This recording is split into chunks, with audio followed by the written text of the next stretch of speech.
What's up guys, it's Light Spiral here, and today I'm going to be bringing you guys my top 5 favorite combinations of the Chakram Dancers and Boomerang Warriors. So you guys are probably starting to get more familiar with these guys. They've been in the game for a couple of days now, and anyone who's summoned them is already making videos on them, and no, I have not summoned any of the 5 or any of the 10 yet. I'm calling this a top 5 because these are my 5 favorite combinations of these guys, but the order is not really there. I just kind of listed 5 combinations of them, and I actually did manage to include all 10 of the units in this top 5 list. So if you guys have any of the 10 of them yet, then you could potentially look towards some of these combinations.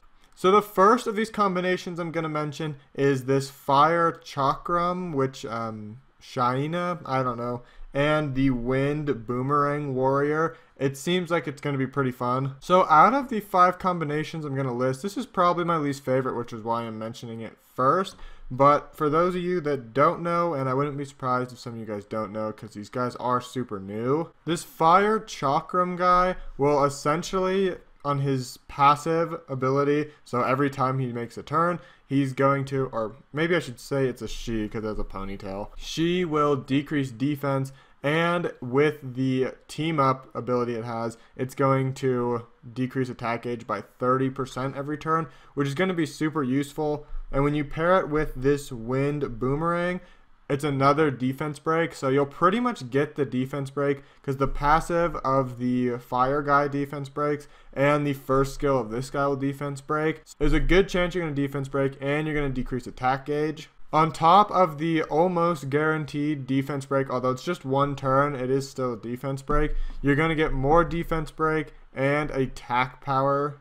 So even though the defense break is 1 turn and you get 30% attack gauge decrease, this third skill of the Boomerang Warrior is going to increase harmful effect duration. So it's not every turn you're going to be able to use this, but since the team up ability happens every time, these guys end up getting turns all the time, so their cooldowns get reduced super quick if you have 2 of them. But this also has a chance to turn into a 3-turn defense break if you get the accuracy procs that you need, because the Chakram Dancers will also attack. So if you add in a 3rd monster and it's a Chakram Dancer, then you can potentially get 4-turn defense breaks on this, and you get all the attack gauge decrease from the fire guy's passive. So the next combination I'm going to be showcasing is the Wind Chakram with the water, let me see if I can pull it up, the Water Boomerang. So I'm thinking this is going to be a super good necro combination because anytime one of them attacks, they're going to get 3 hits off because the Chakrams do a double hit and the Boomerangs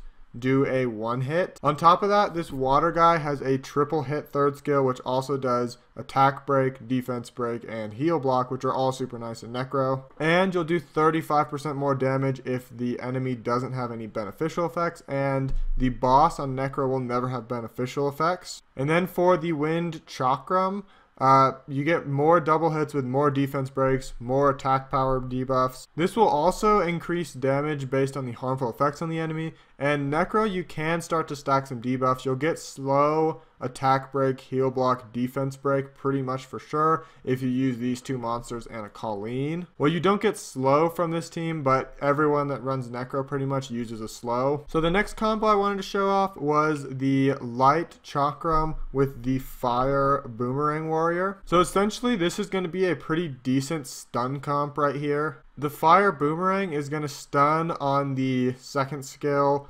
and it's going to stun on the 3rd skill. And then the Light Chakram will stun with the 2nd skill, and with the 3rd skill, if he attacks someone that's stunned, you'll have a chance to ignore defense. So this could potentially be pretty fun. I do realize when you start bringing the light and dark ones into this conversation, it starts to get pretty rare that people summon these, but if you do happen to summon these 2 monsters, I'd expect this to be a pretty fun team to run in Guild Wars. The next combo I'd want to showcase would be the Dark Chakram as well as the Dark Boomerang. So essentially the fun with this is this new Dark Boomerang is kind of like a chilling, but it's like 2 people get a chilling effect. Like it's like having like 2 chillings on your team and they both get an attack and they both steal the beneficial effects, because of the Boomerang's passive. Now, these are both the dark monsters, so odds are not too many people are going to be getting this combo, but it would be super fun because along with the chilling kind of ability, the dark Chakram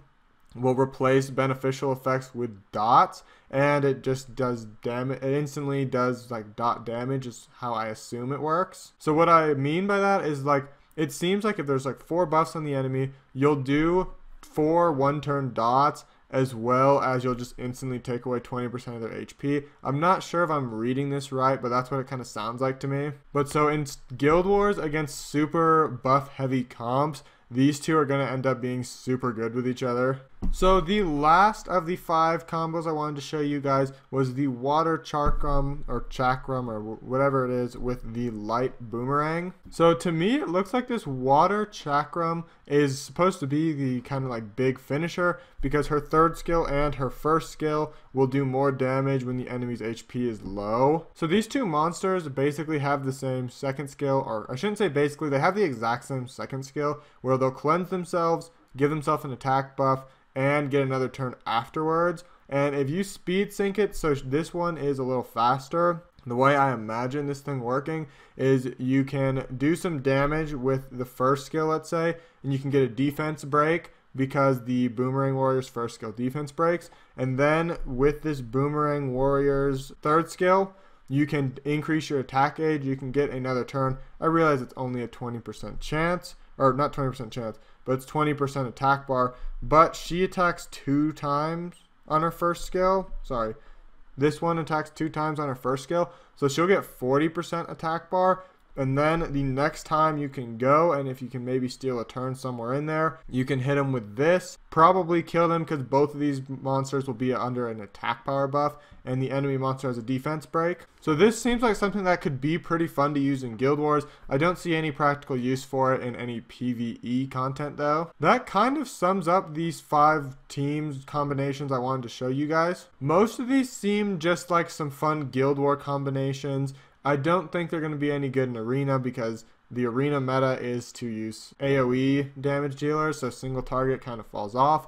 And then in terms of dungeons, one of the teams I showed you guys seems like it might actually be pretty good in Necro, but the rest of them seem like some Guild War comps. If any of you guys have some other team combinations that you like, be sure to mention that in the comments, because everyone's having fun with these 10 new monsters and mixing and matching them. So if you guys have your own teams that you like, feel free to leave that in the comments. But I think that's really all I have for today though, guys. So may the best of your todays be the worst of your tomorrows.